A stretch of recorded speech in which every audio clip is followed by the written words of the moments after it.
On a September morning in 1780, a boat slipped quietly across the Hudson River toward a warship flying the Union Jack.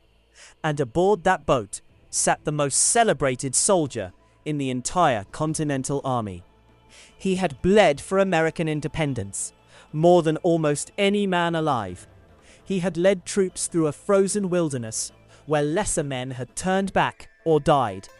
He had broken a British army at Saratoga with a battlefield fury that even his enemies would later call magnificent.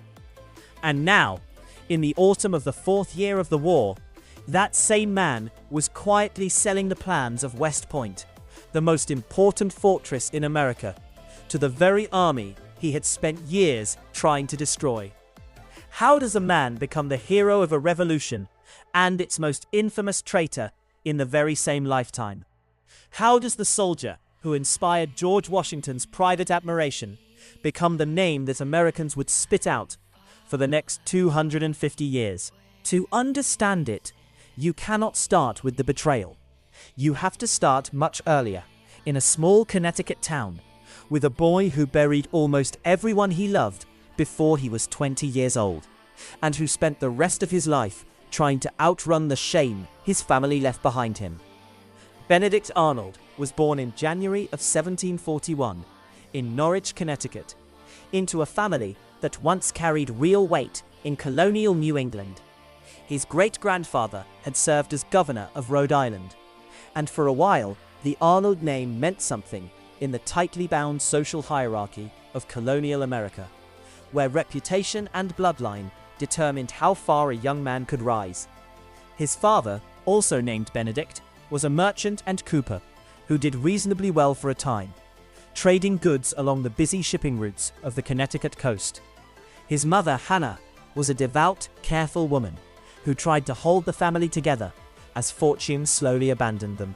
Young Benedict was the second child, but the oldest to survive. His brothers and sisters died one after another of yellow fever and other illnesses that swept through colonial towns with the same indiscriminate cruelty everywhere in that era. By the time he reached adulthood, only Benedict and one sister, Hannah, were still alive out of 6 children. This was not an unusual mortality rate for the 18th century, but for young Benedict, it meant growing up inside a house thick with grief, watching his mother's faith deepen into something almost desperate as she begged God to spare the children she had left. His father's decline compounded the sorrow. Had been a man of some standing, but as his business faltered and the debts mounted, he turned to drink, and turned to it harder and more publicly as the years went on. In a small, Puritan-inflected town like Norwich, a father's public drunkenness was not a private tragedy. It was a humiliation broadcast to every neighbor, every creditor, every family that had once respected the Arnold name. Young Benedict, sensitive and proud even as a boy, felt that humiliation acutely. Biographers and historians have long debated exactly how much this shaped him, but the pattern is unmistakable if you look at the rest of his life. A ferocious need to prove his worth, an oversized sensitivity to any slight against his honor, and a refusal to ever again be the object of anyone's pity.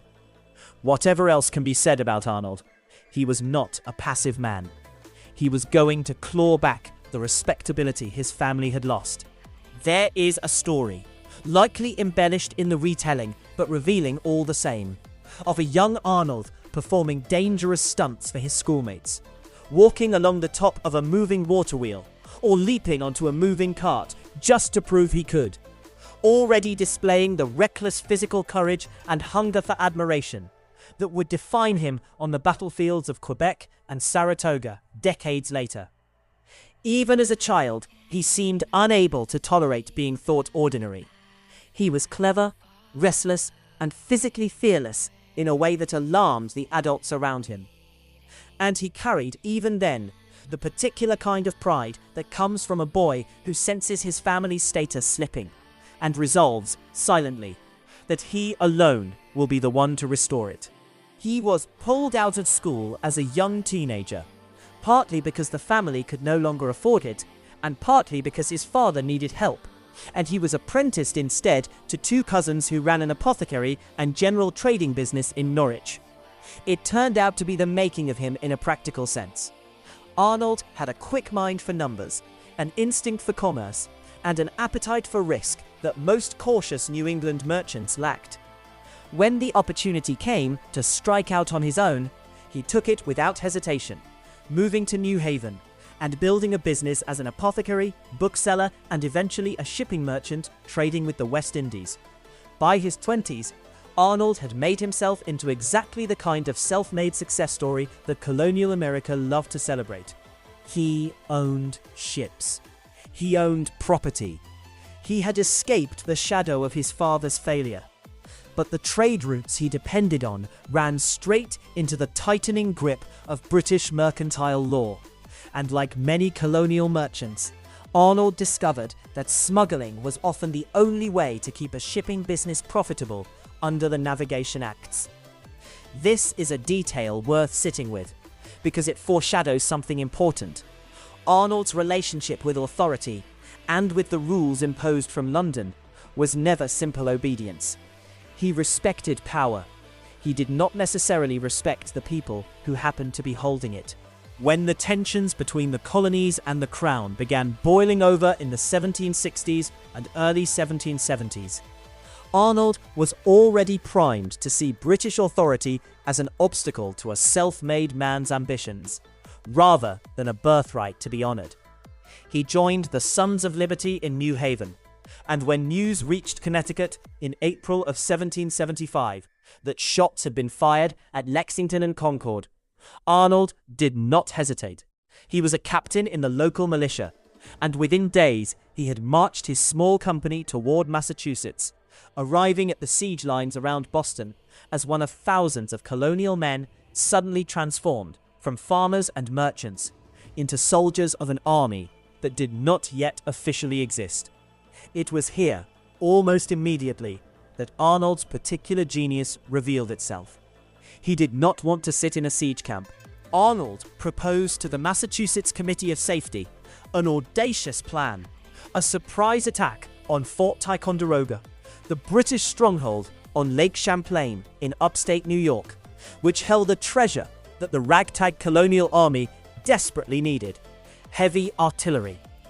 The committee granted him a colonel's commission and authorization to raise men for the mission. But when Arnold arrived in the Berkshires to gather his forces, he discovered that another man, a boisterous, quarrelsome Vermont frontiersman named Ethan Allen, had already raised his own militia, the Green Mountain Boys, with the same target in mind. What followed was one of the more absurd command disputes of the entire war. Arnold insisted his commission gave him authority. Allen's men made it clear they would follow no one but their own leader. Rather than let the mission collapse into infighting, Arnold swallowed his pride, at least for the moment, and the two men led the attack together, side by side, in the pre-dawn hours of May 10th, 1775. The fort's garrison was almost comically unprepared, its commander roused from bed in his nightshirt, and Ticonderoga fell without a shot needing to be fired in anger. It was a small victory in terms of blood spilled, but an enormous one in terms of what it delivered. Dozens of cannons that would, months later, be dragged by ox teams across the frozen Berkshires by Henry Knox, and used to force the British out of Boston entirely. Arnold had proven, in his very first action of the war, that he possessed a rare combination of boldness and improvisational brilliance. But he had also revealed something else that would recur throughout his career: a burning resentment when he felt his contribution was not properly credited. Allen and his Green Mountain Boys got most of the glory in the newspapers and in popular memory, while Arnold's role was minimized. A pattern of perceived injustice that Arnold would feel, rightly or wrongly, again and again in the years ahead. He did not sulk for long, because a far more dangerous and ambitious operation was forming in his mind.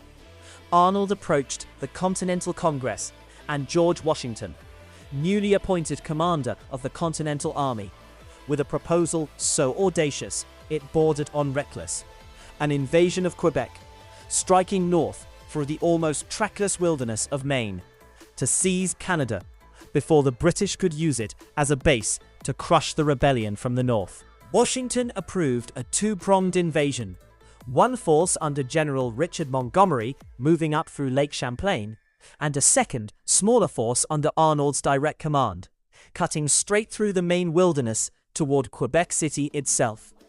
It was one of the most punishing marches in American military history. Arnold set out in September of 1775 with roughly 1,100 men, expecting a journey of perhaps 20 days. It took closer to 45. The maps the expedition relied on were badly inaccurate, understating the distance by nearly 100 miles. The Kennebec River, which the men had to paddle and portage their heavy bateaux along, was low and treacherous, and the boats themselves, hastily built from green, unseasoned wood, began falling apart within days, soaking the army's gunpowder and rotting its food supplies. As autumn deepened into brutal cold, the men found themselves wading through swamps and dragging boats over rocky portages, in weather that turned their clothes into sheets of ice. Starvation set in, with a horror that is difficult to overstate. Soldiers boiled their leather shoes and cartridge boxes for the gelatin inside, ate candles, ate their own dogs, and by the time a detachment under Colonel Roger Enos turned back in despair, taking desperately needed supplies with them, Arnold was left leading a shrinking, starving remnant of his original force. And still, he pushed forward. Of the roughly 1,100 men who began the march, only about 600 arrived at Quebec, able to fight. That so many survived at all was due largely to Arnold's relentless will, his refusal to accept defeat by geography and starvation before the army had even reached the enemy. When Arnold's ragged force finally linked up with Montgomery's army outside Quebec City in early December, the combined American army numbered barely 1,000 effective men facing a fortified city garrisoned by roughly 1,800 defenders behind stone walls. The assault, launched in a blinding snowstorm on the night of December 30th and into the early hours of December 31st, 1775, was a desperate gamble that any professional soldier would have called close to suicidal. Montgomery was killed almost instantly, shot through the head, leading his column against a barricade. Arnold, leading his own column against the opposite side of the city, took a musket ball through the leg early in the fighting, shattering the bone, and had to be dragged from the field by his own men, even as he screamed at them to keep pressing forward. Quebec did not fall, but Arnold, badly wounded, refused to abandon the siege, and remained in the freezing camp outside the city for months afterward, nursing his shattered leg and holding together the remnants of an army that smallpox, cold, and expiring enlistments were tearing apart from within. For his bravery in that assault, Congress promoted him to Brigadier General. He had, in less than a year, gone from a Connecticut merchant to one of the most talked about soldiers in the entire rebellion, a man whose personal courage under fire was simply not in question, not among his own men, and not even among many of the British officers who would later face him. The following year brought Arnold to Lake Champlain again, this time in a role few would have predicted for a man with no naval background whatsoever. He was ordered to build, essentially from nothing, a fleet of small gunboats to contest British control of the lake and delay an anticipated invasion of New York from Canada. Working through the summer of 1776 at the shipyards of Skenesborough, Arnold personally oversaw the construction of a scrappy little fleet of row galleys and gondolas, manned largely by soldiers with no seafaring experience, built from green timber, undergunned, and facing a British force under Guy Carleton that included proper warships shipped in pieces and reassembled on the lake. On October 11th, 1776, Arnold positioned his small fleet in the narrow strait between Valcour Island and the New York shore, and engaged the British in a battle he could not realistically win. He lost most of his ships in the fighting and in the desperate nighttime escape that followed, and the British fleet ultimately prevailed. And yet, the Battle of Valcour Island is remembered by many military historians as one of the most consequential defeats in American history, because the delay Arnold's doomed fleet imposed on Carleton's invasion forced the British to retreat to Canada for the winter, rather than press south, buying the fledgling American cause a precious extra year to organize, to recruit, and crucially, to still be fighting when the far more decisive campaigns of 1777 began. Arnold had once again demonstrated a gift most generals never develop: the ability to turn a tactical loss into a strategic victory through sheer audacity. It was in 1777 that Arnold's genius and his growing bitterness collided most dramatically, and understanding both requires understanding the peculiar, often venomous politics of the Continental Congress and the officer corps in these years. Congress, trying to balance the competing demands of 13 jealous states, frequently promoted officers based on regional politics and seniority, rather than battlefield performance. In February of 1777, Congress promoted 5 men to Major General, while passing over Arnold entirely, despite his record being, by any honest measure, superior to most of the men elevated above him. Washington himself was troubled enough by the decision to write to Congress on Arnold's behalf, and Arnold, humiliated, submitted his resignation, only to be talked out of it, partly by Washington's intervention, and partly by the sudden, urgent crisis of a British invasion sweeping down from Canada under General John Burgoyne. Arnold, whatever his wounded pride, could not stay away from a fight that mattered this much, and he rode north to join the forces gathering to stop Burgoyne's army before it split New England away from the rest of the colonies. The Saratoga campaign that followed would become the single greatest military achievement of Arnold's life, and also the clearest example of how deeply Arnold's talent and his temper were entangled with each other. The overall American commander in the Northern Theater was Horatio Gates, a cautious, politically shrewd general who preferred defensive positions and careful maneuvering to Arnold's instinct for aggressive, decisive action. The two men despised each other almost from the moment they were forced to work together. A clash of temperaments as much as strategy. Gates, the careful administrator; Arnold, the impulsive warrior who believed battles were won by seizing the initiative rather than waiting for the enemy to make a mistake. At the First Battle of Freeman's Farm on September 19, 1777, Arnold pressed Gates to commit more troops to an aggressive assault on the advancing British. Gates refused, and the battle, while costly to the British, ended without the decisive American victory Arnold believed was there for the taking. The tension between the two generals exploded into open hostility afterward, and Gates, in a move of petty vindictiveness that stunned many officers, relieved Arnold of his field command entirely, effectively benching the most aggressive and talented general in the Northern Army, in the middle of an active campaign. And yet, on October 7th, at the Battle of Bemis Heights, with Burgoyne's army launching another push, and Gates once again hesitating in his headquarters, Arnold could not stand it. Without orders, defying the general who had stripped him of command, Arnold rode onto the battlefield anyway, and something close to legend took over from there. Witnesses described him galloping through the thick of the fighting, rallying broken American lines, personally leading assaults on British fortifications with an almost reckless disregard for his own safety, seeming, in the words of men who watched him that day, half possessed by the battle itself.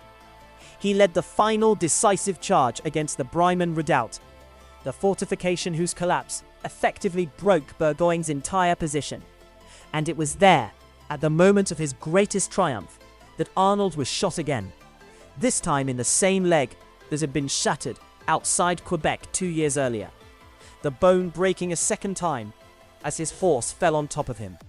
Some of his own men, in the confused, smoke-choked chaos, nearly bayoneted him before recognizing who he was. 10 days later, Burgoyne surrendered his entire army, a defeat so catastrophic for Britain's war effort that it convinced France to enter the war openly on the American side, transforming a colonial rebellion into a global conflict Britain could not sustain indefinitely.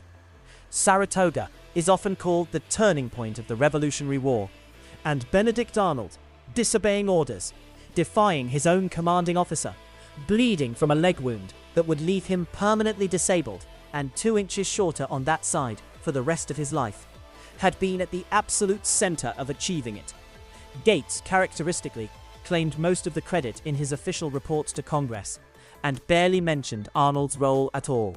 Washington, watching all of this unfold from his own headquarters, had by now formed a private opinion of Arnold that set him apart from almost every other general in the Continental Army. Washington was a careful, formal man, not given to easy praise, and yet in his correspondence, he singled Arnold out repeatedly for a kind of aggressive battlefield instinct he found in almost no one else under his command. Where other generals hesitated, calculated, waited for certainty before committing, Arnold moved, and moved decisively, often before Congress or his fellow officers had even finished debating whether movement was wise. It was precisely this quality, this refusal to be paralyzed by caution, that made him invaluable in the desperate early years of the war, when the Continental Army was outmatched in nearly every conventional measure of strength and could only compensate through daring that the more methodical British commanders did not expect. Washington's admiration was not blind. He was well aware of Arnold's temper, his impatience with authority, his prickly sensitivity to any perceived slight, but he valued him enormously all the same, defending him to Congress on more than one occasion, when lesser men might have let Arnold's enemies win the argument by default. It is one of the great ironies of the entire war that the commander who trusted Arnold most completely would also be the one Arnold's final plot came closest to destroying. It is worth pausing here, at the peak of Arnold's heroism, to sit with the strangeness of what came next, because the contrast is the entire tragedy of this story. This was a man who had marched through a frozen wilderness that killed hundreds of his own soldiers rather than turn back, who had taken a musket ball at Quebec and refused to leave the field until he was physically carried away, who had built a navy from raw lumber in a matter of weeks and thrown it against the Royal Navy simply to buy his country time, who had shattered the same leg twice in 2 different battles 2 years apart, riding into cannon fire without orders because he could not tolerate the thought of victory slipping away through timidity. There was no braver man in the Continental Army, and very possibly no more talented battlefield commander on either side of the war, Washington included. And it was this same man within 3 years who would try to hand over the fortress protecting the entire Hudson River Valley to the enemy for money and a royal commission. To understand how that happened, you need to understand what Arnold's body, his finances, and his sense of honor had been reduced to by 1778. His leg, broken twice, never healed properly. He walked with a permanent limp and endured chronic pain for the rest of his life, unable to perform the kind of active field command that had made his reputation. Washington, who genuinely admired Arnold and recognized both his talent and his suffering, appointed him military governor of Philadelphia in the summer of 1778, after the British evacuated the city, a position that should have been a reward, but instead became the site of Arnold's slow unraveling. Philadelphia in 1778 was a city of raw, ugly political division, filled with patriots eager to punish anyone suspected of loyalist sympathies, and profiteers eager to exploit the wartime economy however they could. Arnold, still recovering physically, moved into this environment already carrying deep financial wounds. He had spent enormous sums of his own money outfitting his Quebec expedition and other campaigns. Expenses Congress was agonizingly slow to reimburse, tangled in the kind of bureaucratic accounting disputes that made Arnold feel, not without some justification, that the men who had never risked their lives were nickel and diming the man who had nearly died for the cause 3 separate times. Arnold, never a man inclined toward modest living, began enjoying the trappings of his new position in Philadelphia with a lavishness that drew immediate criticism, hosting parties, engaging in business dealings that skirted the ethical lines of his office, using government wagons for personal profit-seeking ventures, and generally behaving like a man determined to finally claim the wealth and status he felt the war owed him. It was reckless, and it was noticed. The radical patriot faction in Pennsylvania's government, led by men who had their own political scores to settle, brought a series of formal charges against Arnold in early 1779, accusing him of corruption and abuse of his office. A congressional inquiry and eventually a court-martial followed, dragging Arnold's name through exactly the kind of public humiliation his pride could least tolerate. Though the court-martial in the end convicted him on only 2 minor counts and sentenced him merely to a reprimand from Washington, the entire ordeal left Arnold seething with a conviction that had been building for years. That Congress was staffed by cowards and profiteers who had never bled for the country. That his sacrifices had been repaid with suspicion and insult. And that the revolution he had nearly died for 3 times over no longer had any interest in rewarding the men who had actually won it.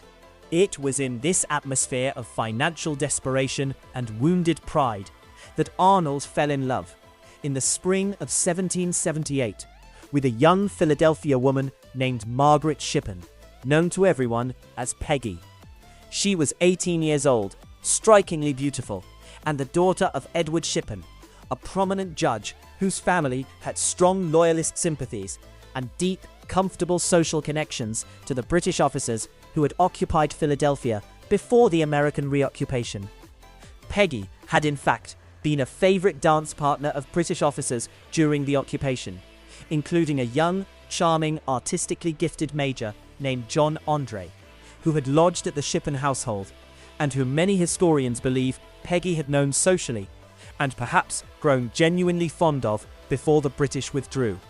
Arnold, 37 years old, a widower with 3 young sons, courted Peggy with an intensity that alarmed some of her own family, and they married in April of 1779.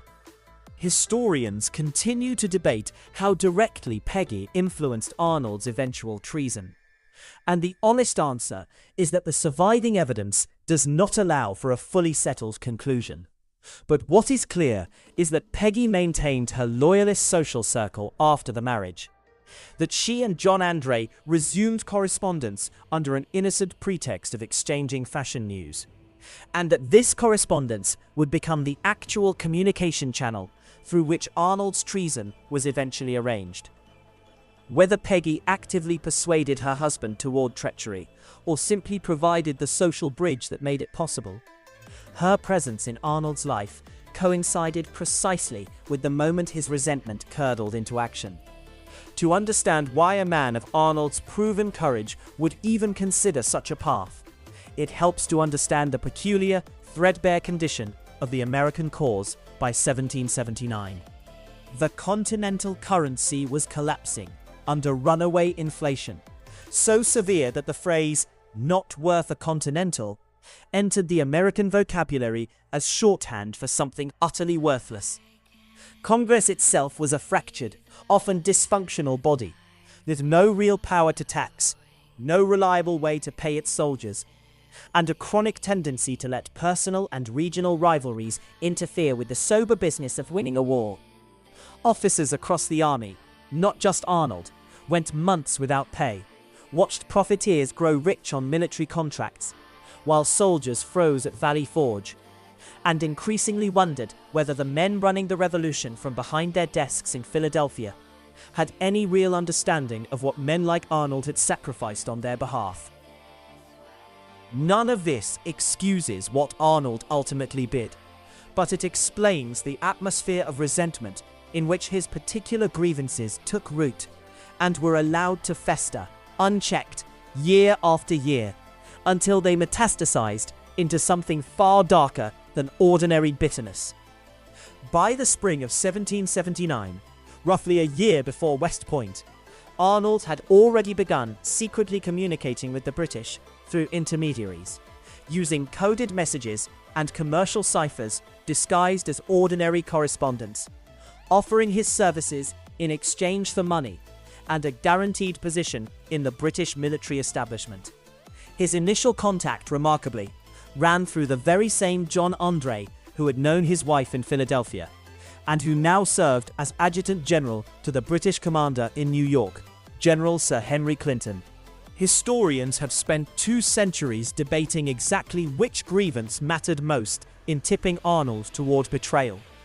The financial ruin, the humiliating court-martial, the years of being passed over for promotion, his genuine philosophical disillusionment with what he saw as Congress's incompetence and corruption, or simply an opportunistic calculation that the British were likely to win the war, and that a man of Arnold's talents deserved to land on the winning side with his fortune secured.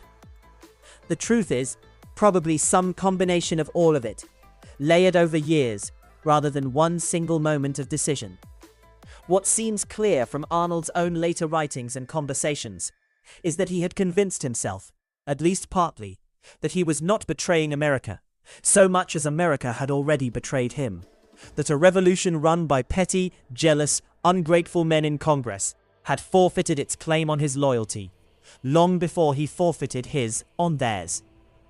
It is one of the more chilling aspects of Arnold's psychology that he seems to have genuinely believed this, at least some of the time, even as he was negotiating a price for his own countrymen's deaths, and the price he asked for was extraordinary. Arnold did not offer to defect quietly. He offered something of catastrophic strategic value, to engineer from within the surrender of West Point, the fortress complex on the Hudson River that controlled the vital waterway linking New England to the rest of the colonies, a position so important that Washington himself called it the key to the entire continent. If West Point fell, the British could potentially split the American war effort in 2, cutting off the New England states and possibly ending the rebellion outright. In August of 1780, Arnold, still trusted implicitly by Washington, despite the murmurs about his Philadelphia conduct, requested and received command of West Point itself, a request that in hindsight reads as almost breathtakingly brazen, and one that Washington granted precisely because he still believed in Arnold's loyalty and wanted to give his wounded, financially struggling friend a position of honor befitting his sacrifices. Arnold spent the following weeks quietly weakening the fortress's defenses under the guise of ordinary maintenance decisions, while continuing secret negotiations with Clinton through Andre for a final price, eventually settling on a sum in the neighborhood of £20,000 sterling, along with a brigadier general's commission in the British Army, in exchange for delivering the fortress and, ideally, Washington himself into British hands.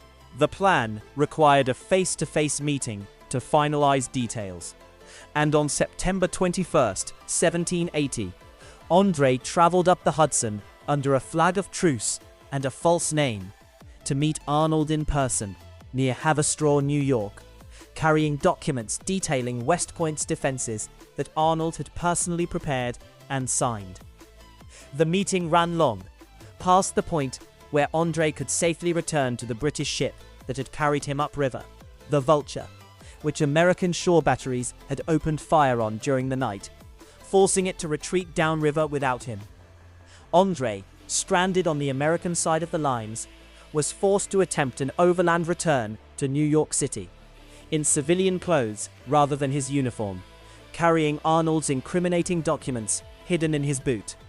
It was a decision that would cost him his life, because traveling in disguise behind enemy lines instantly transformed him, under the laws of war, from a captured officer into a spy. On September 23rd, near Tarrytown, New York, 3 American militiamen, John Paulding, David Williams, and Isaac Van Wart, stopped Andre on the road, and in a moment of almost unbearable historical irony, Andre, mistaking them for loyalist sympathizers because one of them was wearing a captured Hessian coat, identified himself as a British officer, before realizing his catastrophic error. The militiamen searched him and found the papers in his boot, detailing West Point's fortifications in Arnold's own handwriting. They refused a bribe Andre offered for his release, and instead turned him over to American authorities. Word of Andre's capture reached Arnold at his headquarters at the Beverly Robinson House, across the river from West Point, on the morning of September 25th, mere hours before George Washington himself was scheduled to arrive for a planned visit and inspection. A visit that, had the plot succeeded on schedule, might have delivered the American commander-in-chief directly into British hands. Arnold received the news at the breakfast table, and what happened in the next several minutes reveals the same cold, decisive nerve that had carried him through Quebec and Saratoga, now turned entirely towards self-preservation. He excused himself calmly, went upstairs, told Peggy in a hurried, panicked exchange that he was a ruined man and must flee immediately, and rowed down to the river where his barge waited, ostensibly to go greet Washington's approaching party. Instead, he ordered the oarsman to row him downriver to the Vulture, still anchored in the Hudson, and by early afternoon, Benedict Arnold, hero of Quebec, hero of Valcour Island, hero of Saratoga, was standing on the deck of a British warship, having abandoned his wife, his infant son, and his command, escaping literally by minutes the arrival of the American officers who would have arrested him. Washington arrived at West Point shortly afterward to discover the plot laid bare, and by all accounts was staggered, not merely by the scale of the betrayal, but by whom it had come from. Washington had trusted Arnold more than almost any other officer in the army. The discovery reportedly left him visibly shaken in a way few other events of the war did, turning to his aides and asking with something close to disbelief, whom now could be trusted at all. John Andre was tried by a board of American officers, found guilty of espionage, and, despite widespread admiration for his conduct and character, even among the Americans who condemned him, including Washington himself, was hanged on October 2nd, 1780, a death Andre requested be by firing squad, as befitting an officer, rather than the ignoble death of a spy, a request Washington was compelled by military law and the rules of war to deny. Andre's calm, dignified bearing on the scaffold made him something close to a tragic martyr in the eyes of many who witnessed it, and his death would haunt Arnold, by several accounts, for the rest of his life. A debt of guilt Arnold could never fully outrun, since it was Arnold's own scheme that had put a gallant, well-liked young officer on the gallows for a plot that had, in the end, entirely failed. Arnold received his British commission as Brigadier General, aligned to roughly £6,000 rather than the full sum he had demanded, since the plot's failure meant West Point had never actually changed hands, and he spent the remaining years of the war leading British troops against the very cause he had once nearly died for 3 times over. He led brutal raids into Virginia in early 1781, burning Richmond and destroying supplies, and later led a similarly destructive raid against New London, Connecticut, his own home colony, in September of 1781, an operation during which Fort Griswold was stormed and its surrendering garrison massacred by British troops in an atrocity that, whether or not Arnold personally ordered it, forever attached itself to his name and made him, in American memory, not merely a traitor, but something closer to a monster, a man who had turned his weapons on his own former neighbors. In the eyes of Americans who had once toasted his name after Saratoga, Arnold now became the single most reviled figure the Revolution ever produced. His effigy burned in town squares across the colonies, his name entering the language itself as a synonym for betrayal that persists in everyday American speech to this very day. The British, for their part, never fully trusted him either, using his military talents where convenient, but never embracing him as one of their own. And the aristocratic officer corps of the British Army largely regarded Arnold with a mixture of usefulness and contempt. the traditional attitude toward a man who has proven he can be bought. When the war ended in 1783, with American victory secured, Arnold and his family relocated first to England, where King George III reportedly received him with courtesy, but where London society, and particularly the British military establishment, treated him with a cold, permanent suspicion. No promotions coming his way, no genuine acceptance into the circles he had hoped his sacrifice would earn him. His reception at court itself was a small, telling humiliation, dressed up as an honor.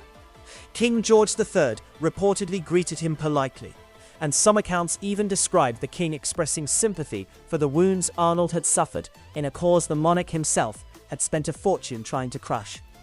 But politeness from a king was not the same as acceptance by a nation, and the distinction mattered enormously to a man who had risked everything precisely to be accepted. The British aristocracy, and especially its military establishment, operated on inherited status and old family names in ways that a self-made Connecticut merchant, however brilliant on a battlefield, could never fully penetrate.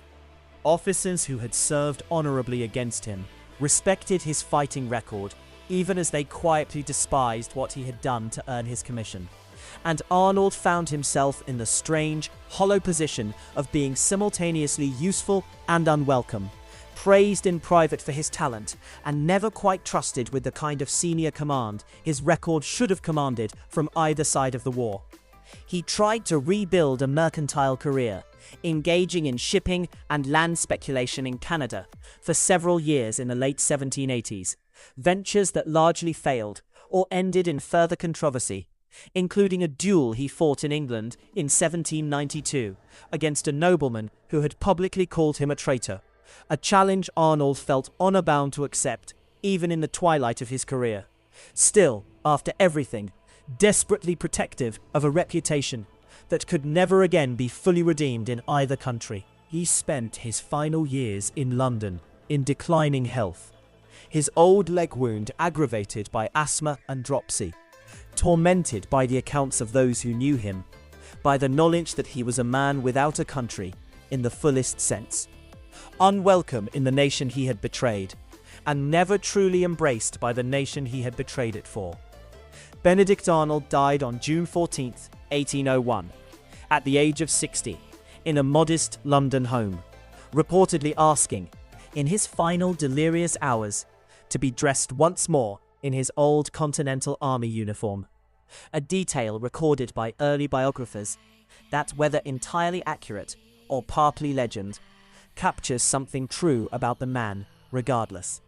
That whatever else Arnold became, some part of him never stopped identifying with the soldier who had bled at Quebec and Saratoga, who genuinely believed, until the end, that he had been the wronged party in his own downfall. He was buried in London with almost no ceremony, and his grave went largely unmarked and unvisited for generations. A quiet, almost anticlimactic end for a man whose life had contained some of the most dramatic highs and lows of the entire revolutionary era. In the decades after his death, American memory did something almost unique to Benedict Arnold. It did not simply condemn him, it tried to erase him. Monuments to Saratoga were built with a curious blank space where his name and likeness should have appeared.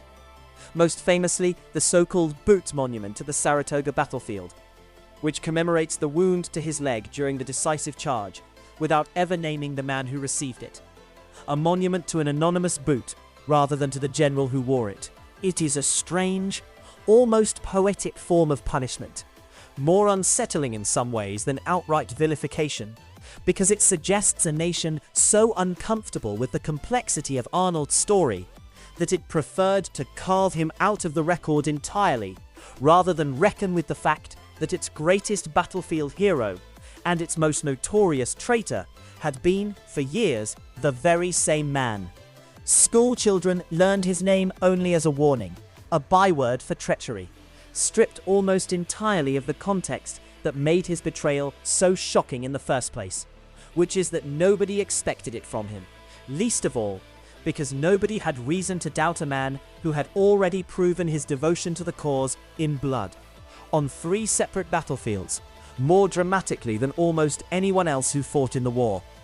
History has rendered its verdict on Benedict Arnold with a rare and lasting unanimity, at least in the popular imagination, reducing a genuinely complicated human being into a simple one-word warning. But the historians who have studied him most closely tend to arrive somewhere more unsettling than simple condemnation, because the uncomfortable truth of Arnold's story is that his heroism was not a mask concealing a traitor underneath, and his treason was not a betrayal of some fundamentally villainous nature finally revealed. Both were entirely real, produced by the same relentless pride, the same hunger for recognition, the same refusal to accept being overlooked or underestimated that drove him through the Maine wilderness and up the slopes at Venice Heights. The very qualities that made him one of the finest battlefield commanders in American history.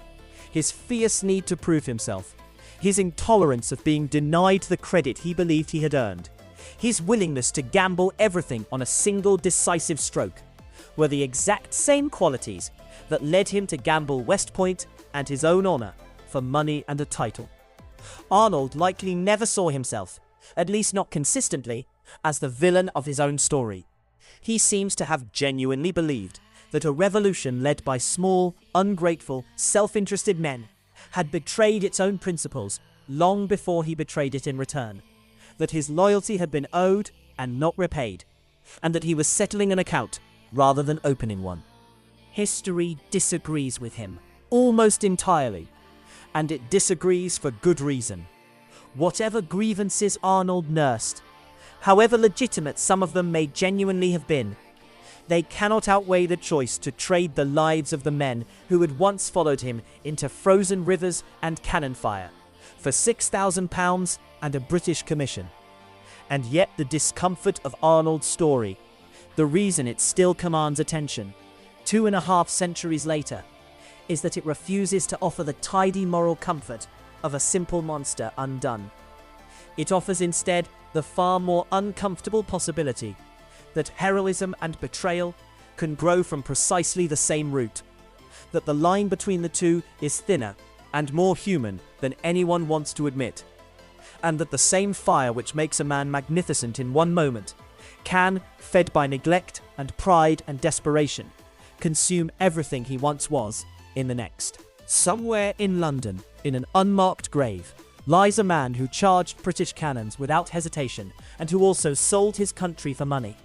And history has never quite decided which of those two men was the real Benedict Arnold, because the truth, unbearable as it is, may be that they were never two men at all. Perhaps that is the real reason his story still unsettles us so many years later, long after the war he fought in has faded into textbooks and reenactments. It is easy to condemn a villain who was always a villain.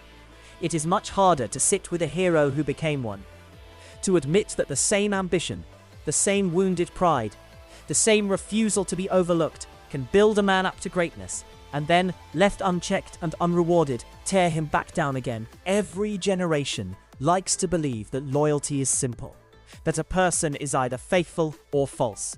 And Arnold's life stands as a permanent, uncomfortable rebuttal to that comfortable idea. He was faithful until he was not. He was a hero until he decided the country he had bled for no longer deserved one. And in that decision, in that single terrible turn, lies the whole unresolved question this story leaves behind. Not simply whether Benedict Arnold betrayed America, but whether any of us can be entirely certain we would have made a different choice, standing in his boots, carrying his wounds, and nursing his particular very human hunger to be seen.